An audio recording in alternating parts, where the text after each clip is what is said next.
Jaya Girivaradhari Jaya Gopi Janavallabha Jaya Girivaradhari Jashodanandana Braja Janaranjana Jashodanandana Braja Janaranjana Yamuna Tira Chari Yamuna Tira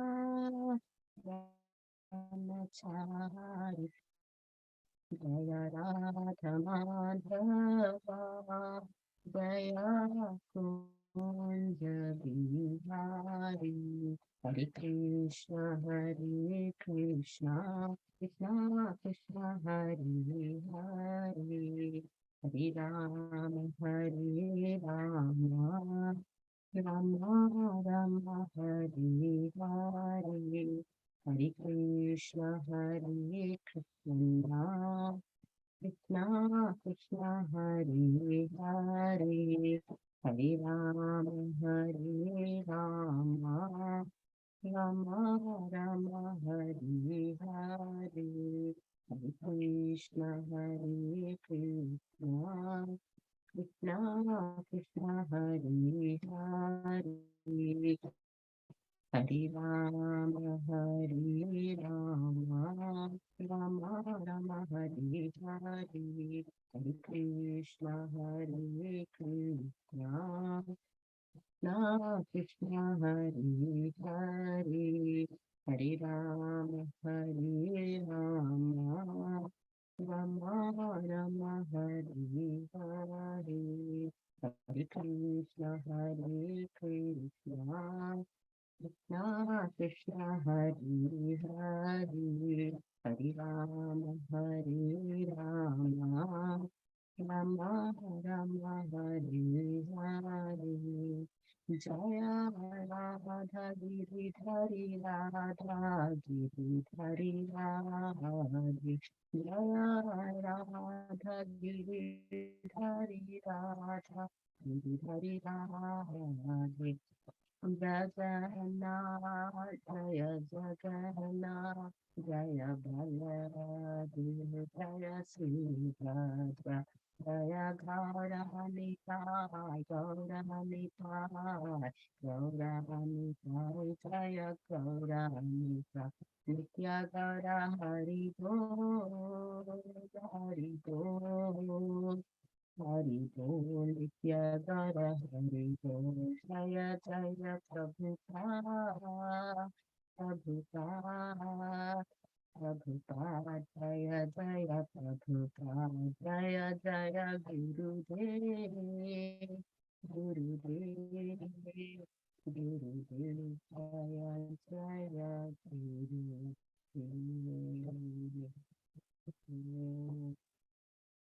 जय जय श्री राधा गिरिधारी भगवान की जय जय जगन्नाथ बलदेव सुभद्रा मैया की जय जय गौर निताई की जय जय श्रील प्रभुपाद की जय जय गुरु महाराज की जय अनंत कोटि वैष्णववृंद की जय हरि नाम संकीर्तन की जय. So once again, Hare Krishna dear devotees, thank you for having me lead the class today. I will now share my screen so that we could read from Srila Prabhupada's Lilamrita.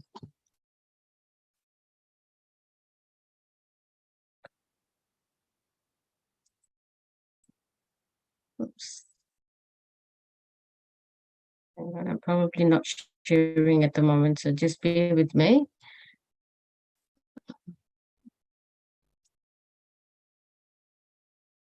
Can everyone see my screen? No, Mataji, it hasn't come as yet on the screen. It hasn't come. Okay, I'll try again. So just bear with me. Go back to Zoom. Share.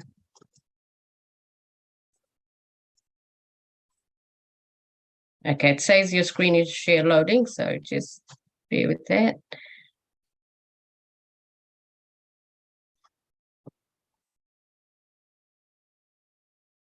Yes, all right. Awesome, thank you. Okay, so we'll start from here. Knowing that many cheaters would accept the saffron dress and abuse the respect given to sannyasis, Lord Chaitanya had advised against accepting sannyasa in the age of Kali. He knew that cheaters in the guise of sadhus would immorally accumulate funds for their own sense gratification, and many followers, simply to enhance their own prestige, posing as swamis, they would cheat the public. Because the people in Kali Yuga are unable to follow the rules and regulations of sannyas, Lord Chaitanya had recommended that they simply chant Hare Krishna. However, if a person could actually follow the rules, and especially if he had to spread the Sankirtan movement, sannyas was necessary. Abhay first had to approach one of his god brothers for permission. He decided to turn to Bhaktivilas Trita Maharaj, formerly Kunja Bihari, the leader of the Chaitanya Math in Calcutta. Abhay still thought of the Chaitanya Math as the headquarters of his spiritual master's mission. During the heated legal disputes, the Chaitanya Math had been the most prized acquisition, and since 1948 it had been under the legal ownership of Bhaktivilasa Trita Maharaj. Now, although each sannyasi had his own place or places, the Chaitanya Math and Bhaktivilasa Trita Maharaj legally represented the Gaudiya Math entity. Abhay felt that if he were to take sannyas and go to preach in America, he would give up and go preach in America. He should give the Chaitanya Math the first opportunity to support his work. In April 1959, Abhay wrote to Trita Maharaj inquiring about sannyasa and the Chaitanya Math's printing some of his manuscripts. And since no one was going abroad, he volunteered to do so on behalf of the Chaitanya Math. Bhakti Vilasa Trita Maharaj replied that Abhay should first join the Chaitanya Math. He mentioned the strife that still lingered. Those who are acting against Chaitanya Math, they are motivated by their individual ambitions. Anyone who was so against the Chaitanya Math, he said, was acting illogically and against the instructions of Bhakti Siddhanta Saraswati. So according to Trita Maharaj, the thing he had neglected to do for so many years was to join the Chaitanya Math. And under his direction, Trita Maharaj mentioned several members of the Chaitanya Math who had already accepted the sannyas order, and he said that Abhay could also become one in time. He invited Abhay to come reside at the Chaitanya Mat. The houses that we have, there are rooms that are airy and well lit. We will treat you exclusively. There won't be any difficulty. We will take care that no inconveniences are caused. But as for printing books, Mataji, do I stop here or carry on? Let me just finish this paragraph. As for printing books, we are eagerly awaiting to print books like the Satsandrabhag, Vedanta, based on devotional service, and many other rare books by the Goswamis. First, we will print them. Books written by you will be checked by the editorial staff, and if the funds can be raised, then they can be printed according to priority. The books will be printed only if they are favorable for the service of the Chaitanya Mat. Therefore, if the funds is raised, then there is a plan to go abroad as well. Abhay was not encouraged. The main difficulty he felt was that the Chaitanya Mat shortage of funds, and we will stop here. Thank you, Mataji. Jai Srila Prabhupada ki Jai.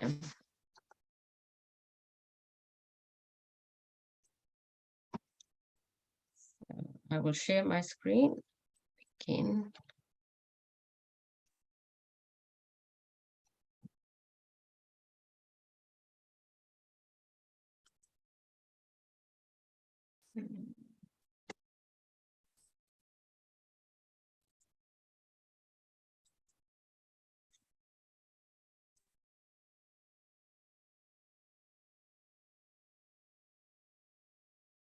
So today we will be reading from Canto 4, Chapter 22, verse 44.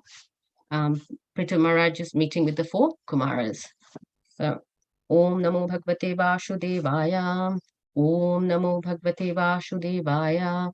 Om Namo Bhagavate Vasudevaya.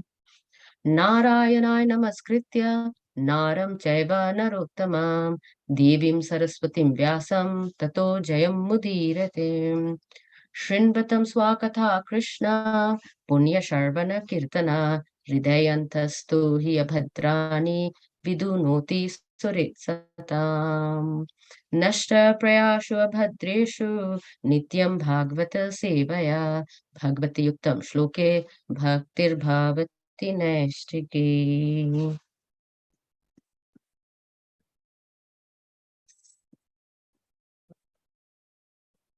Verse 44 goes as follows.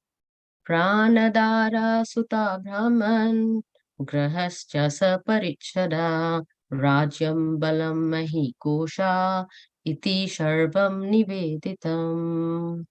Pranadara Sutta Brahman Grahascha Saparichada Rajyam Balam Mahikosha Iti Sharvam Niveditam. Pranadara Sutta Brahman Grahascha Saparichada Rajyam Balam Mahikosha Iti Sharvam Niveditam. Would anyone like to recite? जी दंडवत प्रणाम Pranam. प्राणोदारा सुत ब्रह्मन् गृहश्च परिच्छदः राज्यं बलं मही पुरुष इति सर्वं निवेदितम्. Hare Krishna. Anyone else? Hare Krishna Mataji, I'm trying. Thank you.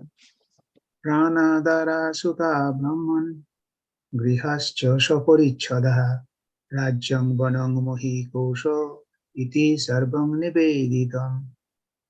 Hare Krishna Mataji. Go ahead, Mataji. Pranadaraha Sutta Brahman Grihascha Saparichadaha Rajyam Balam Mohi Kusha Iti Sarvam Niveditam. Hare Krishna. Hare Krishna Mataji. Pranam, I am also trying. Thank you. Pranadara Sutta Brahman Grihascha Saparichadaha Rajyang Balang Mahikosha Iti Sarvam Niveditam. Hare Krishna. Hare Krishna Mataji, I will try to. Thank you.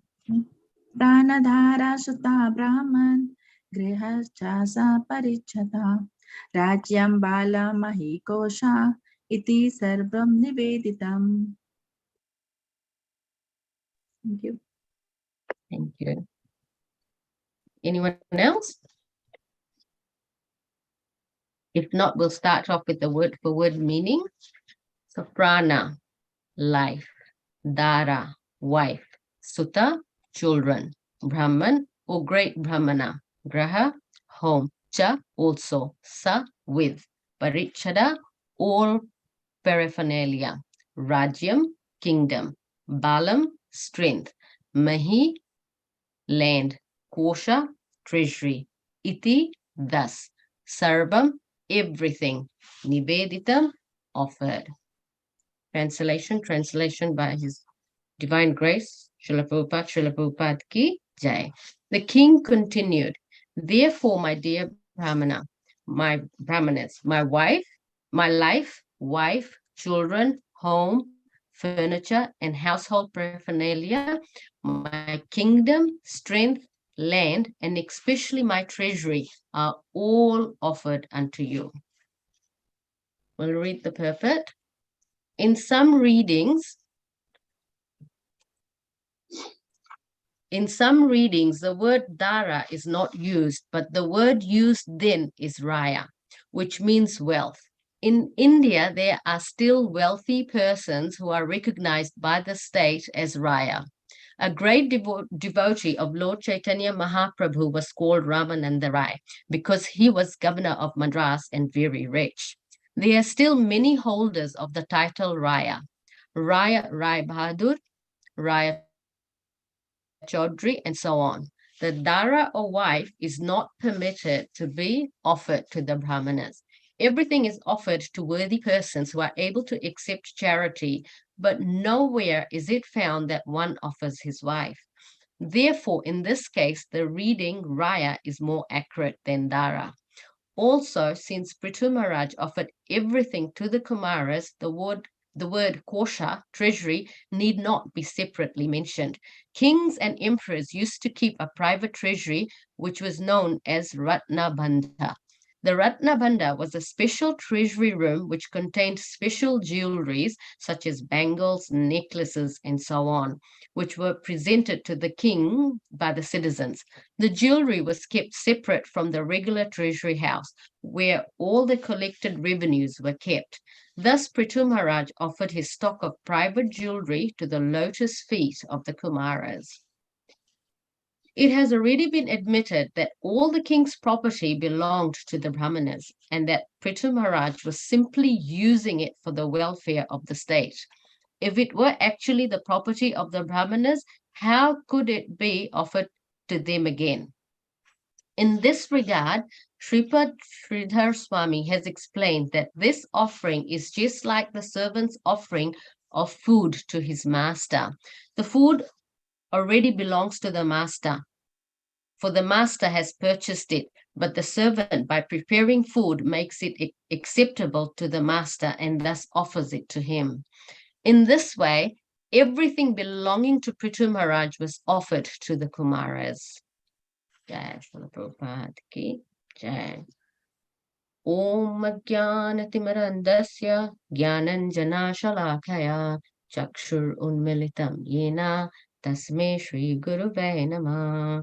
Shri Chaitanya Manobhishtam Sthapitam Yena Bhutale Swayam Rupa Kadameyam Dadati Swapadantikam Vandeham Shri Guru Shri Yuta Padakamalam Shri Gurun Vaishnavamscha Shri Rupam Sagrajatam Sahagana Raghunatanavitam Tam Sajivam Satavaitam Savadhutam Parijana Sahitam Krishna Chaitanya Devam Shri Radha Krishna Padan Sahagana Lalita Shri Vishakhan Svitamscha.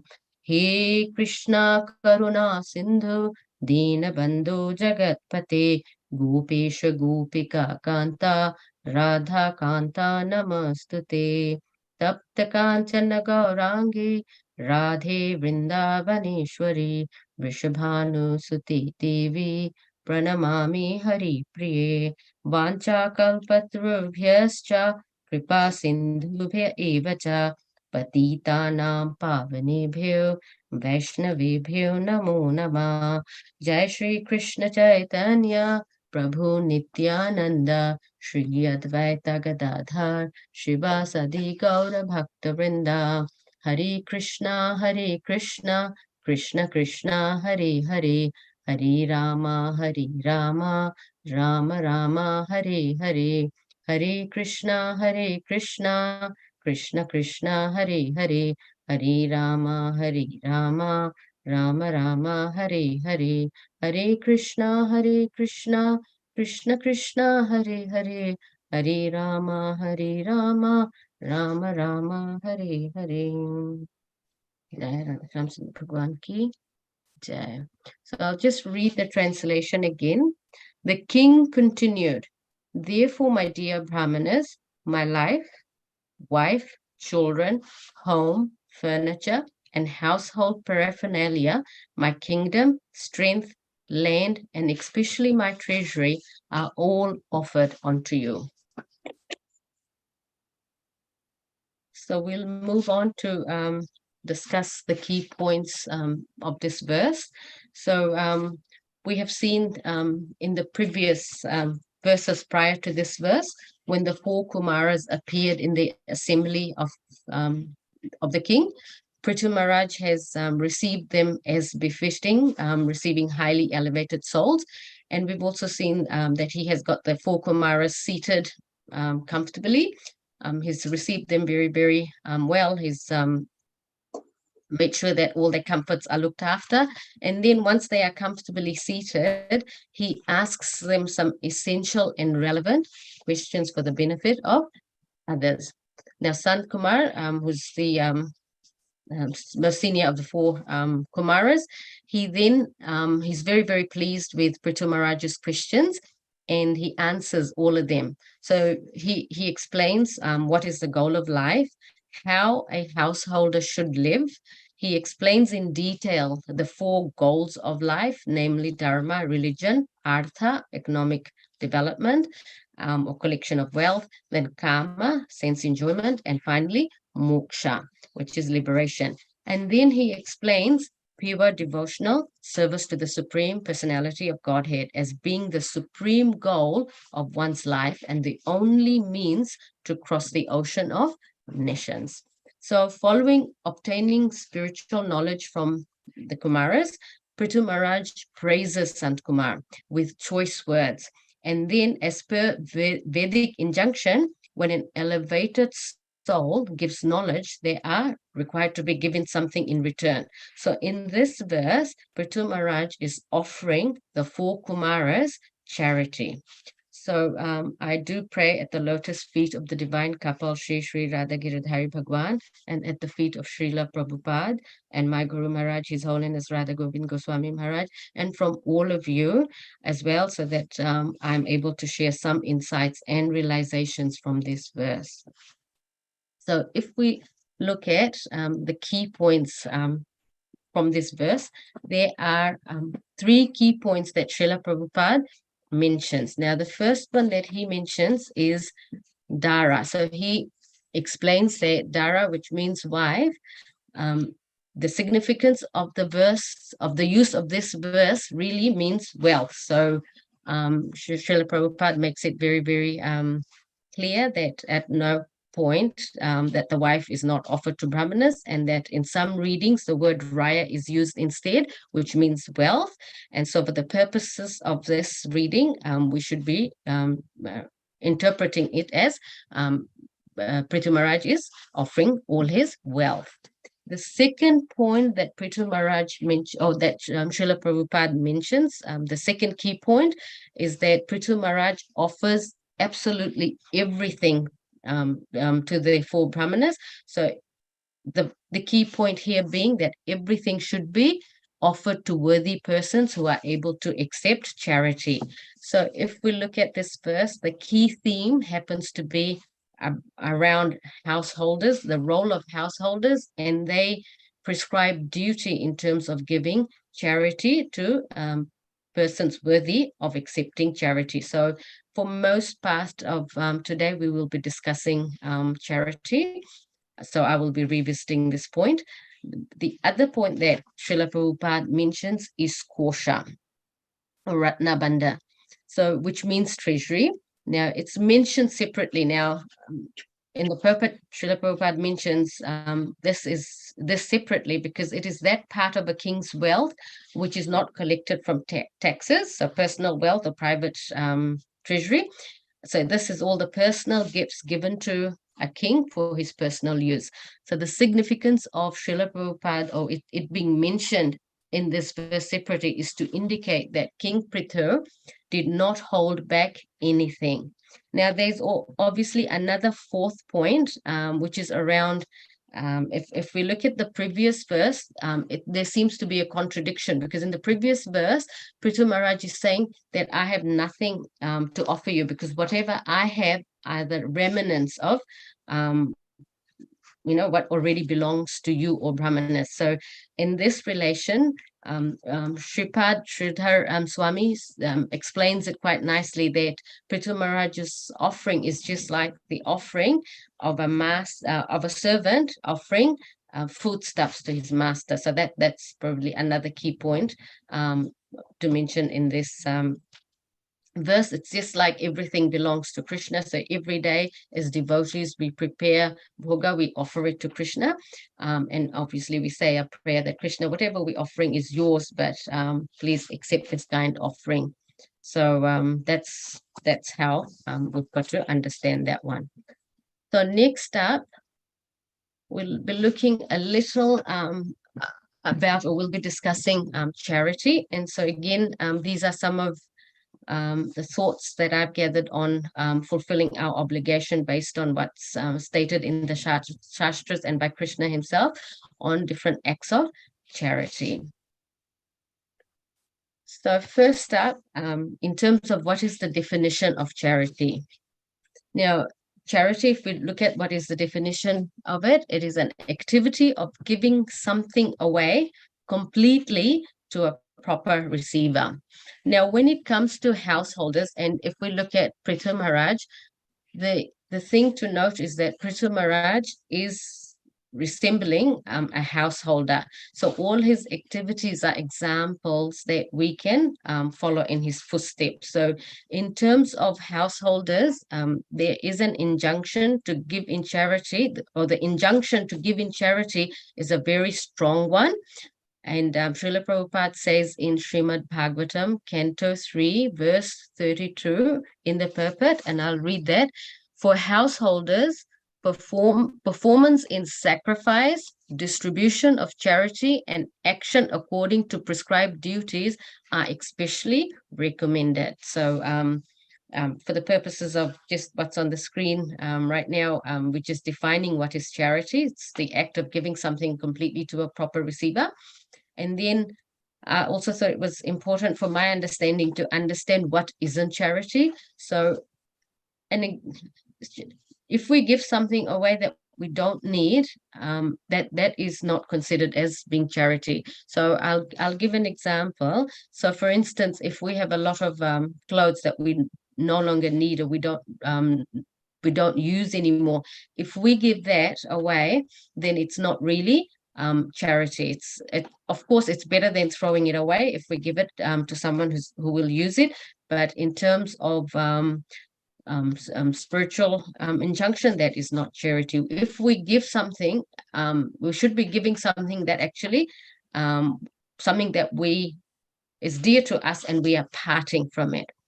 So the spiritual injunction is, for the word charity, is an act of duty to give according to one's capacity, and that in the age of Kali Yuga, giving in charity is one of the means of purification.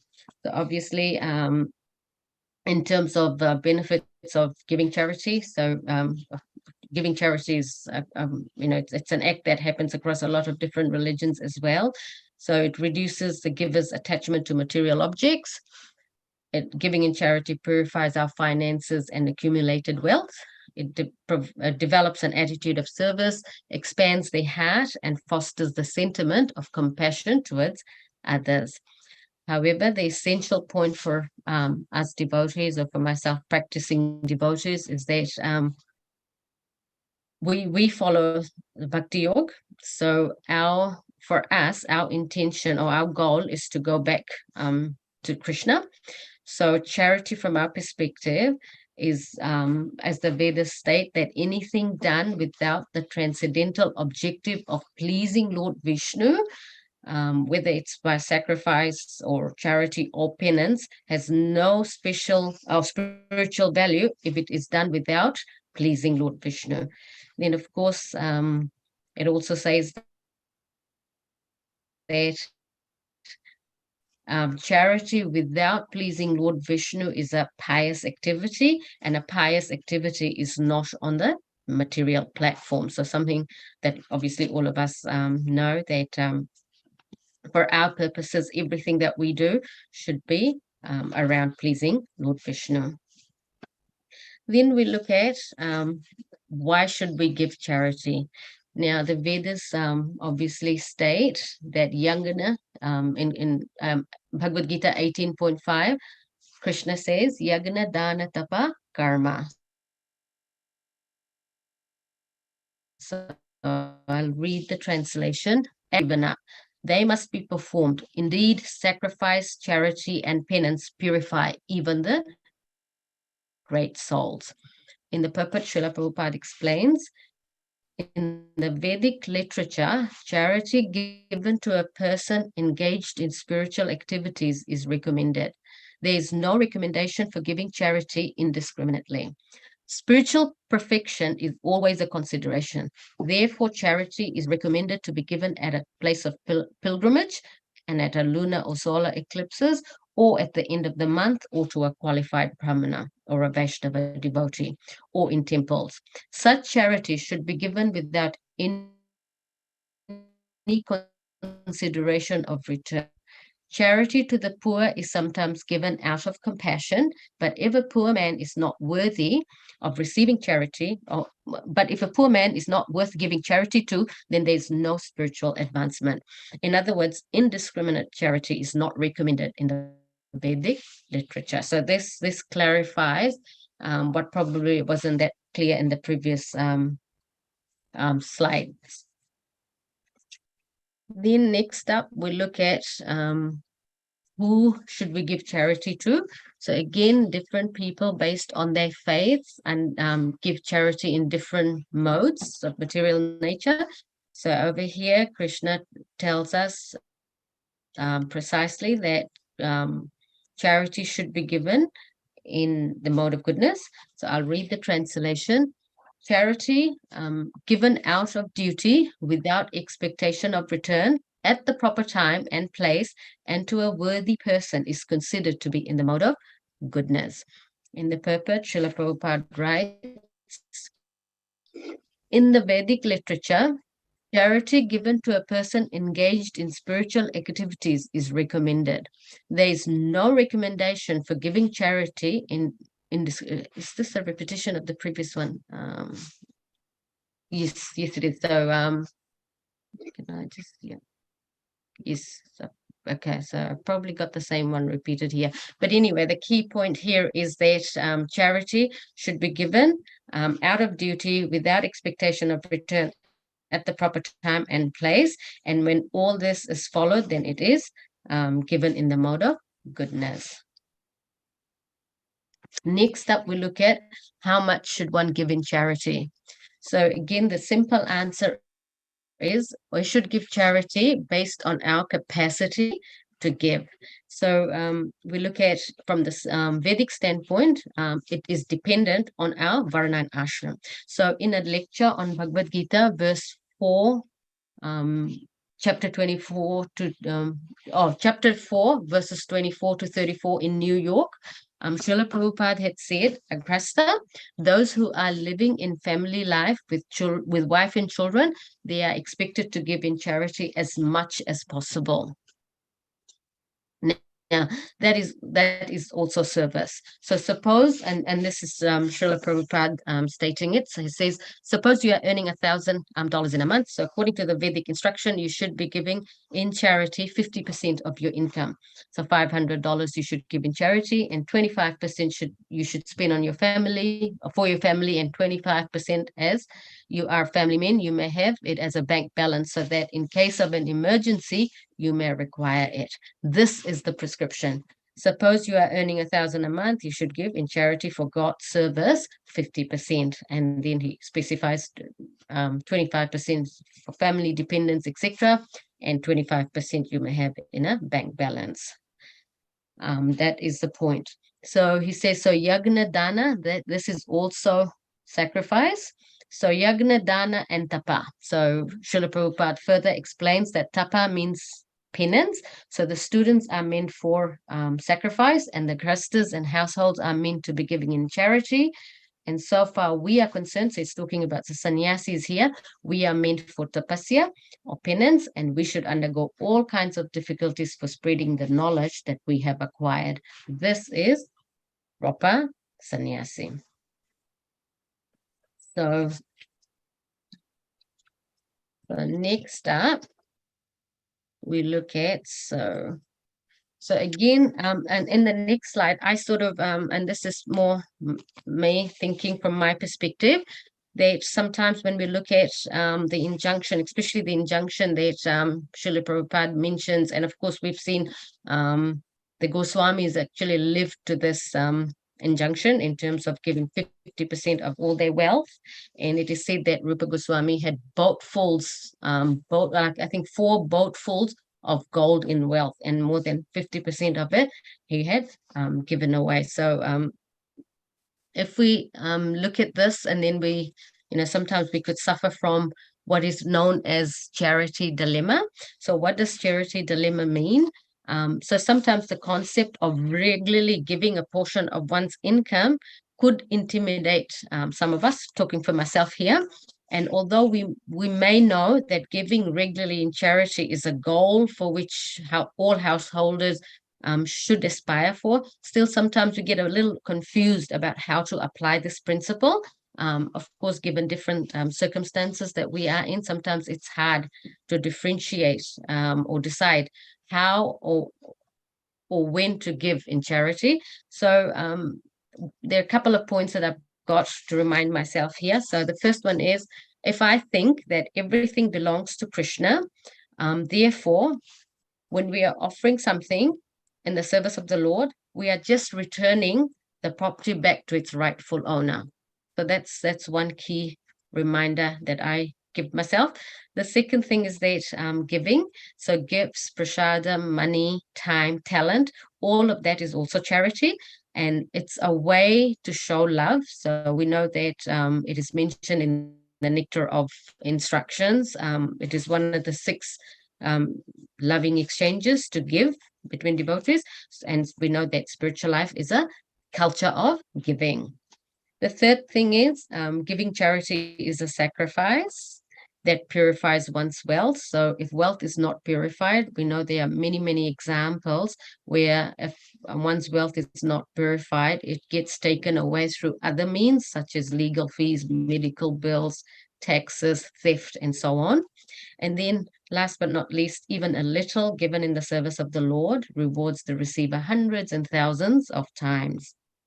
Now, when we get to this point here, what I'd like to do is share a little story of Arjun and Krishna and a poor Brahmana, just to, it shows beautifully what happens when we give.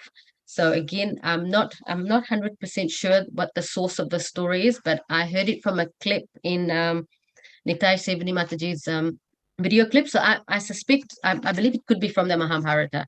But anyway, the story goes as follows, that Arjuna and Krishna, as we know, very good friends, and often they would go out together. And Arjun, as we know, was very compassionate. So in one of their travels, Arjun gets very attached to a poor Brahmana. He becomes very compassionate towards the Brahmana. So he says to Krishna, before we leave the village, what I'd like you to do is to please help him. So Krishna says to Arjun, why don't you help him? Why are you asking me to help? So remember, Krishna and Arjun are friends. So Arjun says, okay, I will definitely do that. So what Arjun does is that he takes bags of gold coins and he puts it in a cart and he leaves it near the pathway that the Brahman normally takes. So the Brahman, after taking his bath, he becomes very happy, and so he starts thinking, oh, this is really good. I can use all this gold, and my family would never have to worry about going without food ever.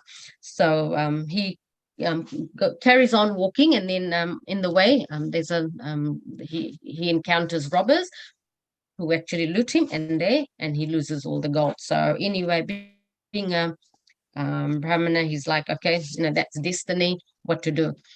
Next day, so in the meantime, Arjun and Krishna were looking through the bushes. So Arjun says to Krishna, see, that hasn't worked. Can you please help him? Krishna says, no, Arjun, you can still help him. So what Arjun does this time around is that he gets a very expensive ring, that is full of, very expensive jewels, and he leaves it near the place where the Brahmana takes his bath. So the Brahmana finds it. Again, he gets very, very happy. So again, he thinks that, my children will never have to go hungry. Again, this is a very expensive ring. Tomorrow I'll sell it in the market and I will get a lot of money from it. When he takes a bath in the river, he puts the ring on, and then during his bath, it falls off his finger and he loses it in the river. So again, he puts it to destiny, carries on with his life.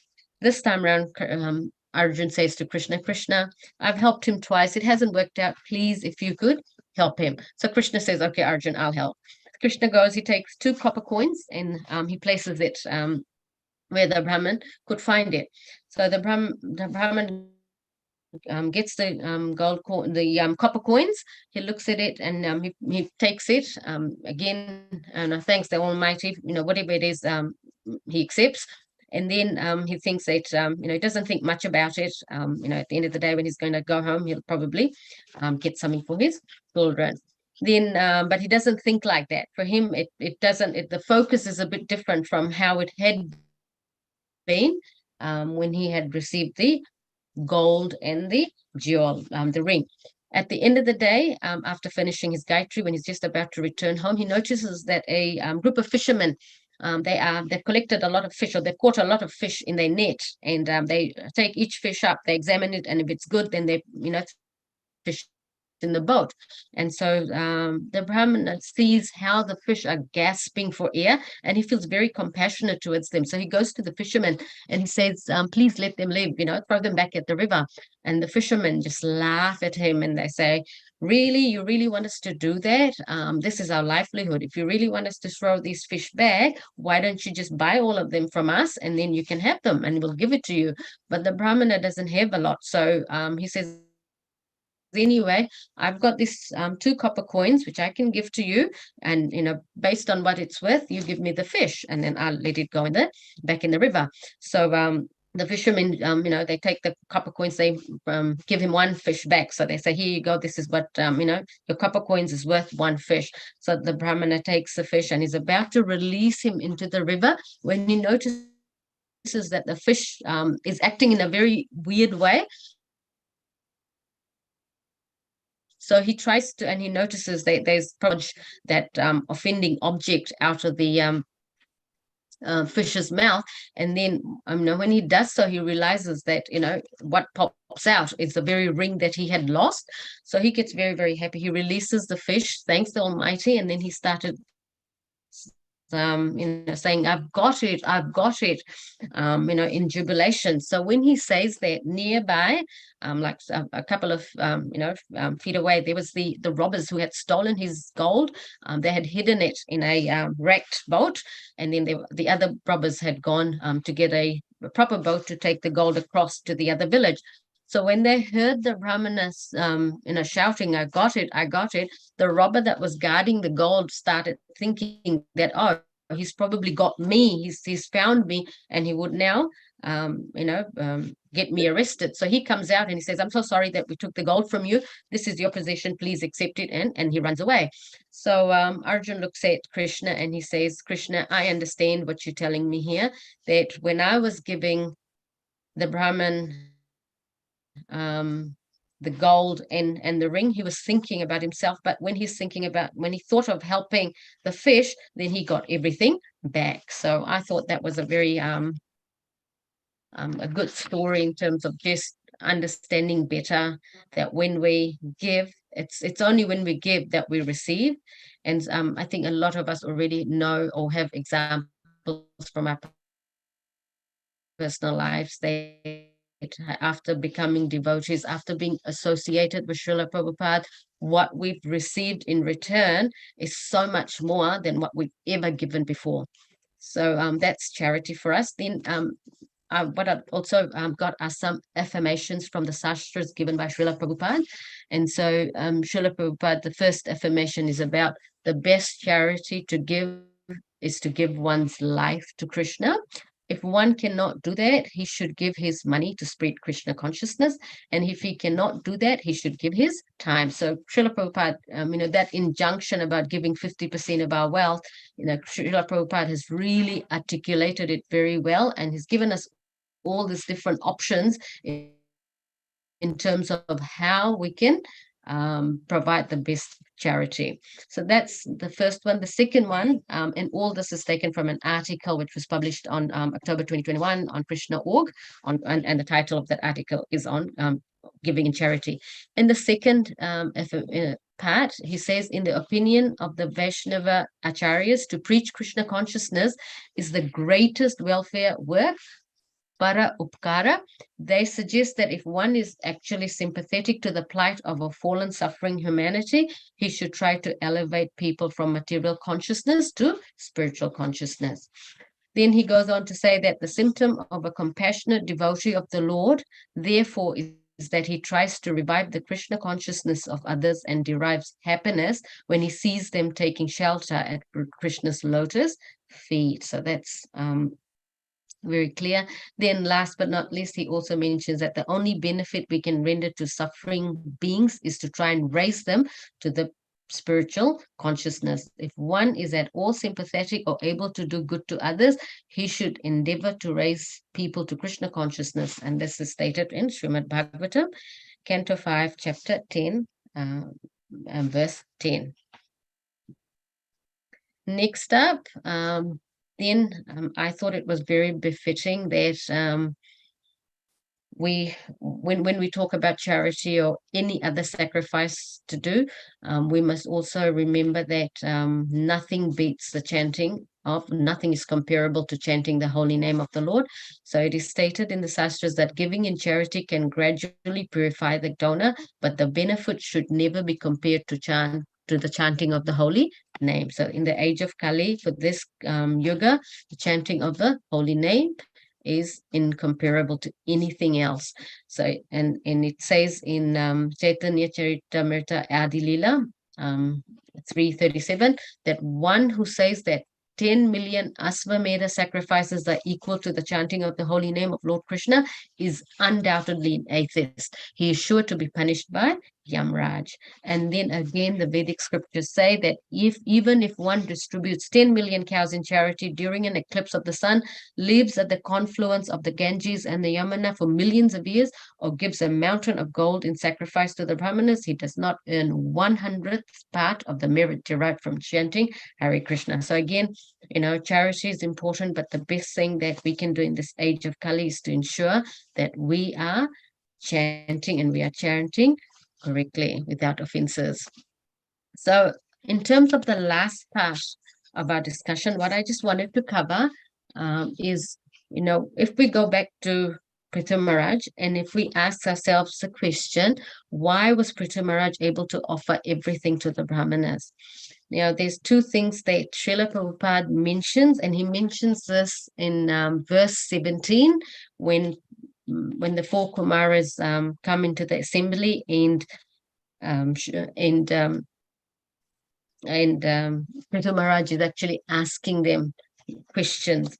So Srila Prabhupada in the purport mentions that there are two things that Prithu Maharaj possesses, two attributes, and as he's the ideal householder, we should understand what these two attributes are that Srila Prabhupada mentioned. So he mentioned that Prithu Maharaj had unflinching faith in Krishna. So in the Supreme Lord, he had unflinching faith. And the second thing, he was always in doing pure devotional service.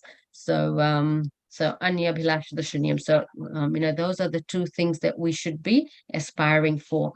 Unflinching faith in the Supreme Lord, in Krishna, and pure devotional service. So we also know that Prithu Maharaj, he's the Acharya of Archanam, of deity worship. It is said that Prithu Maharaj regarded every organ of his body as the lotus to be offered to the Supreme Lord in worship. So as householders, we can't be like Prithu Maharaj, but we can aspire to follow in his footsteps. So then I thought I'll just mention something that I've probably covered already in a previous session, that how do we get unflinching faith in Krishna? So we get unflinching faith in Krishna by having complete trust in Krishna. So it is said that faith is made up of three components. First is having knowledge about Krishna, and knowledge comes from reading scriptures, it comes from Guru, Sadhu, and Shastra. But then knowledge is not complete faith, because even a student studying Sanskrit, having no belief in Krishna or having no trust, could have knowledge about Krishna because he is a student of Sanskrit. So having knowledge is one component. The second component is believing, and obviously, belief comes from having understandings of scriptures. It comes from associating with devotees from Sadhu and Shastra. But then the main component that really is the the best component to have is having trust in Krishna. So trusting Krishna means having total conviction and surrender, so that no matter what comes our way, we truly believe that Krishna is our well-wisher, and all our actions should match this conviction. So this is the component that probably needs strengthening. If we say that our faith, I believe in Krishna, but is my relationship with Krishna active or passive? So if it's a passive relationship, then we probably, and again speaking for myself, we probably do not trust Krishna as much as we probably should, or our relationship with Krishna is probably not an active one. How do we know what is the difference between knowledge, belief, and trust? There's this again beautiful example of the lady with the leper husband, where the lady was encouraged by the rest of the villagers to go to Kasi with her husband, because in the Kasi there's the waters of Ganga, and so it is said that if anyone baths or has a bathes in the river, their leprosy would get cured. So all the villagers, they really encouraged the lady to take her husband there, and then eventually she decides to go. So she goes with the rest of the villagers, and because the husband is handicapped, she has to somehow carry him, and along the way she gets very tired, and so she talks to the the elders and to the others that are going with her, and they ask if someone can help her, and all of them sort of say, no, we can't help you because your husband's got leprosy, and leprosy is contagious, and so we will get it as well. So she turns back and she says, but we're all going to Kasi, aren't we? And we'll all be bathing in the Ganges. So why can't you help me? Because even if you get leprosy from my husband, you'll be able to get cured as well. So that's when everyone just disappeared from the scene. So that just shows that whilst they've heard about the glories of Kasi and the glories of Mother Ganga, none of them actually really, when it came to actually trusting it, that trust or that faith wasn't strong enough, that conviction wasn't quite clear. So how do we cultivate an active relationship with Krishna? So again, we talk about there being active and passive relationship, and it is described that if we just do our chanting of our rounds, we follow the 4 regulative principles, we get up in the morning, do our Mangalarti, read Bhagavatam and Bhagavad Gita, we go to work, come back, cook prasadam, offer arti, sleep, and then repeat. If we do this based on the nectar of instructions, and I've highlighted number 4 in red, that is practicing the scriptural rules and regulations only for the sake of following them and not for the sake of spiritual development. Because it is said that a devotee's life, if we look at it's like entering a dark, long tunnel. So when we enter when we get into something, it's very exciting. And when we enter a tunnel, we can see light from the back. So it's, we can see our way. We know where we are going. But when we reach really the middle of the tunnel, that's where it's very dark. And then that's when we start questioning, have we taken the correct path? A lot of people, that is the time.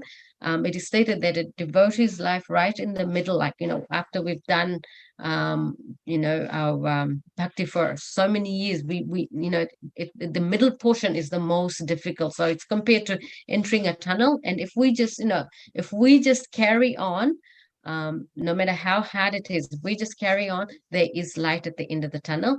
But we just need to make sure that in our devotional life, we remain active, because the minute we become passive, there's the danger of actually returning back from the tunnel and coming back to what we already know and we've been through, as opposed to just carrying on. And we notice it is stated that if we just carry on, we'll notice that there are others in that same path. So all we need to do is just make sure we hold hands and just keep going.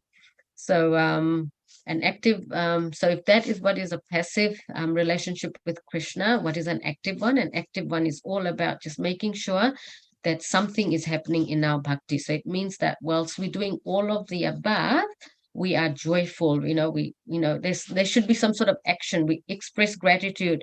There's tears, because we're actually talking to Krishna, and we're making that relationship a very active one. So I'm not sure whether I'm really explaining it really well, but passive is just doing it for the sake of doing it. Active is actually believing and having that total conviction that no matter what happens, even if something really tragic is to happen. And Radhanath Swami explains it really, really well. A question, an audience asked a question of Maharaj. He says, everything appears really, really good when we're doing bhakti. And we get very, very comfortable. And Maharaj says that, you don't need to worry about that, because this, we are in a world of misery. Misery will follow you. So it's only when the hard times come, if we can just ensure that we still trust in Krishna, then we can know that we'll be able to carry through. So, and that's why it is always stated that chanting should be supported by listening and glorifying the Supreme Lord and associating with pure devotees. And we all know that it's only when a pure devotee, when we ask something of Krishna, Krishna may not give it to us. But if a pure devotee asks Krishna, then Krishna cannot say no to a pure devotee. So ultimately, it all turns up to our association with pure devotees. Prithu Maharaj was a pure devotee. We can aspire to follow in his footsteps as much as we can. Concluding words, a key takeaway. If there's any key takeaway from here, I would say that the key one is to focus on cultivating an active relationship with Krishna. Giving, obviously, we all do this quite well. Giving charity for the right cause purifies us, and it pleases Srila Prabhupada, because we need to ensure that Srila Prabhupada's mission, Chaitanya Mahaprabhu's mission, carries on. And then last but not least, having faith, total faith and conviction in Guru, Sadhu, and Shastra. And with that, I would like to open the floor and ask for all of you, if you want to add to whatever I've covered, if I've or to correct made any errors. So Hare Krishna, thank you very much. Hare Krishna Mataji, Dandot Pranam. What a wonderful class. Thank you so much for understanding, giving us an understanding of the text 44. How important is the charity? And you clarified with so many examples, giving an exact picture of charity. What does it mean? And what is the effect of charity in our spiritual life? And not last but the least is the active and passive. That's the one very, very attractive one, because we don't know which is the active stage and what is the passive stage. So when you understand the difference, then towards we are very connected with spiritual. Thank you. That's the one. It's very, very, and as the tunnel, explanation, tunnel example. That's the point where we are standing now, is in the middle. We don't know which way to move, whether right or left, or forward and back. And that is the point where it says what stage we are in, whether in active stage or in passive stage. So that's a beautiful example of the charity and the importance of charity in our life. Really attracts everyone. Thank you so much. Hare Krishna. Thank you for Mataji, for your kind words. Yes. Hare Krishna Mataji, Dandavat Pranam. Thank you very much. Dandavat Very Pranam. nice class. Particularly the highlighting the points in the charity, in what mode it is to be given, and why it is to be given, because it Yep. purifies the heart. Even the greatest devotees who are even liberated, they also give charity to purify themselves, and it is always to be given without any expectation of return. And you have also mentioned about Bhagavad Gita chapter 17, verse 20, and also the same is mentioned in 11 as well, that it is very important that we give it as a matter of duty and without any expectation of return, and only Yep. then it is a proper charity. It is a proper charity in that sense, and that is mentioned in the Shastra. So thank you very much for the very nice class and elaborating everything details. Hare Krishna. Okay. Hare Krishna Mataji. Dandavat Pranam, Hare Mataji. Krishna Mataji. Thank you very much for a very nice class, especially for making this verse very difficult verse to understand and making it relevant for us. So nice examples and keeping it engaging. Thank you so much. Hare Krishna. Thank you, Mataji. Hare Krishna. Hare Krishna Mataji, Dandavat Pranam. When I was Dandavat reading Pranam. that sloka and Parvada, I was thinking, what should we tell about the charity? But you have given so much nice flow. Especially, I like that tunnel example. Yes, it's comes in our mind. Yes, this is very good example, and your flow is very nice, and you related with all these things. Thank you very much, Mataji. Very nice class. Thank you. Yeah. No worries, Mataji.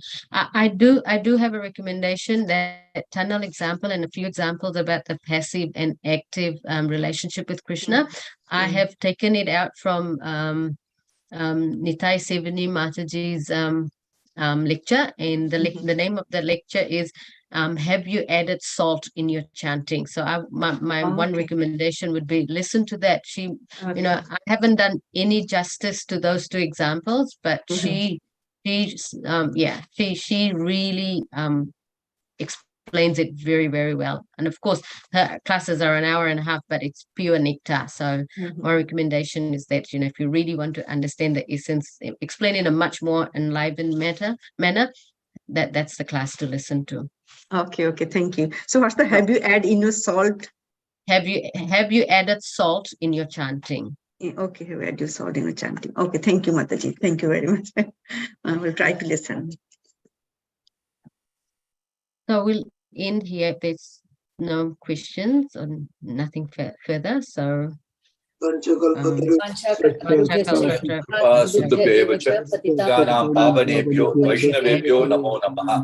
Anantakoti Vaishnav Brinda ki jai. Our grace Ranga Devi Mataji ki jai. Prabhupada ki jai.